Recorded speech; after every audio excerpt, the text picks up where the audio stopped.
Imagine you're at a super yacht brokerage in Monaco. You spot a 40-meter beauty with teak decks and a helicopter pad. The price, $30 million.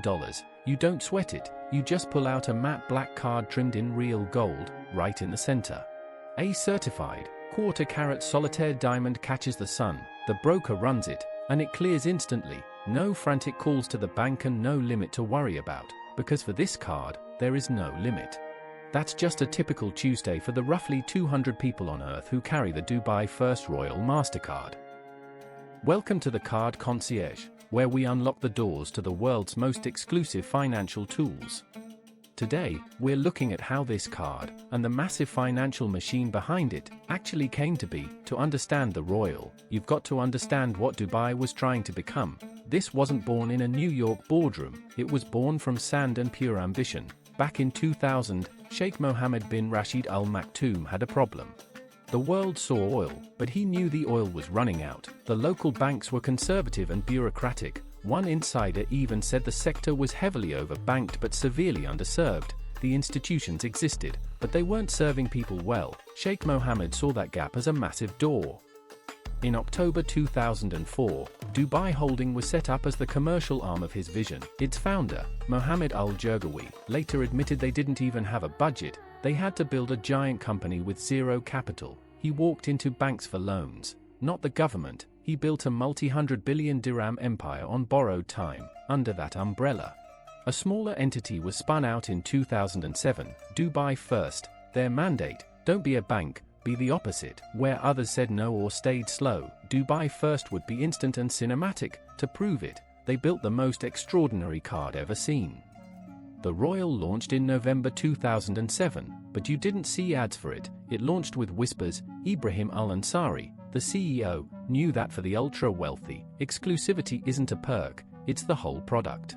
The design is a total statement. It's matte black with gold edges and that 0.235 carat certified solitaire diamond right in the middle. This isn't just jewelry that pays for things, it's a declaration that status and power are the only points. The mechanics, they're unlike anything else. There's no application.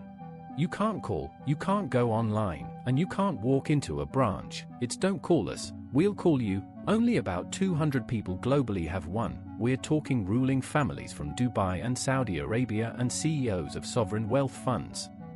Then there's the limit, or lack thereof. It has no preset spending limit, but it goes further than any other card. Former VP Amit Marwah said it plainly: if the client wants a yacht on holiday, the transaction must go through. The limit isn't based on a bank's risk model.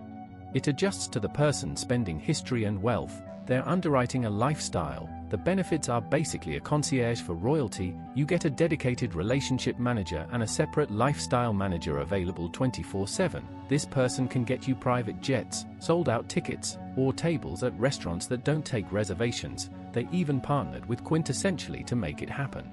As Al-Ansari put it, you ask for the moon, and we try and get it. By October 2008, MasterCard even gave it an award in Singapore for being the first diamond-embedded card in the region. It was a validation that this wasn't just a gimmick, it was a genuine innovation.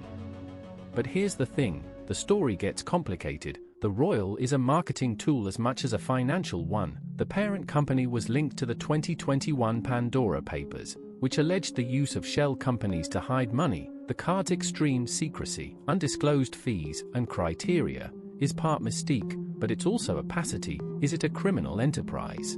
No, but it's definitely built for people who have complicated relationships with transparency. It operates in a space where rules bend. It's a legal product, but the environment, royal families, government conglomerates, looks less like a market and more like a private club with a payment terminal. Ultimately, the Royal tells us something uncomfortable about finance.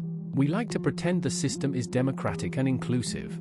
But underneath, there's a different system where your limit is decided by whether you belong in the room. The most honest thing about this card is the diamond. Other cards pretend to be for people who hope to be rich. The Royal says nothing. It shows you the gold and the stone and tells you.